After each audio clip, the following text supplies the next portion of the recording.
దేవుడవ్వాలంటే శక్తులుండాల్సిన అవసరం లేదు. తోటి మనిషి కన్నీళ్లు తుడిచినా చాలు దేవుడే. కేటీఆర్ గురించి ఇప్పుడు సిరిసిల్లలో ఆ కుటుంబాలు మాట్లాడుకుంటున్న మాటలు ఇవి. 18 ఏళ్లు జైల్లో మగ్గిన బతుకులు, ఇక చావు కూడా అక్కడే అని నిర్ణయించుకున్న జీవితాలు, గుర్తుకొస్తున్న కుటుంబం ఒకవైపు, ఇంటిని ఇక చూడలేమన్న నైరాశ్యం మరోవైపు.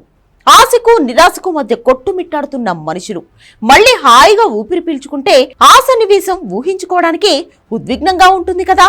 అదే జరిగింది హైదరాబాద్ ఎయిర్పోర్ట్ లో.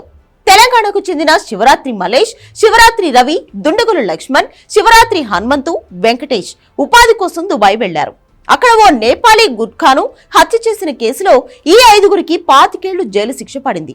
అయితే కేటీఆర్ మంత్రిగా ఉన్న టైంలో వీరి శిక్ష తగ్గింపునకు కృషి చేశారు. గతేడాది సెప్టెంబర్లో దుబాయ్లో సందర్భంగా కేటీఆర్ అక్కడ ప్రభుత్వానికి దీనిపై విజ్ఞప్తి చేశారు. ఆయన ప్రయత్నాల ఫలితంగా వారి క్షమాభిక్ష పిటిషన్ కు యుఏఈ ప్రభుత్వం ఆమోదం తెలిపింది. ఈ హత్య కేసులో శిక్ష పడిన వారు రాజన్న సిరిసిల్ల జిల్లాకు చెందినవారు. కేటీఆర్ ప్రాతినిధ్యం వహిస్తున్న నియోజకవర్గం కూడా ఇదే. దుబాయ్లో 18 ఏళ్లు జైలు శిక్ష అనుభవించిన మల్లేష్, అతడి సోదరుడు రవి శంషాబాద్ ఎయిర్పోర్ట్ కు చేరుకోగా అక్కడ తీవ్ర భావోద్వేగ దృశ్యాలు కనిపించాయి. కుటుంబ సభ్యులను కలుసుకుని కన్నీటి పర్యంతమయ్యారు. దుండగుల లక్ష్మణ్ 2 నెలల క్రితమే తెలంగాణకు తిరిగి రాగా, శివరాత్రి హనుమంతు 2 రోజుల కిందట సొంత గడ్డకు చేరుకున్నాడు. 5వ వ్యక్తి వెంకటేష్ వచ్చే నెలలో దుబాయ్ జైలు నుంచి విడుదల కానున్నాడు. వీరు దుబాయ్ నుంచి తెలంగాణకు తిరిగొచ్చేందుకు కేటీఆర్ విమాన టికెట్లు ఏర్పాటు చేసినట్లు తెలుస్తోంది.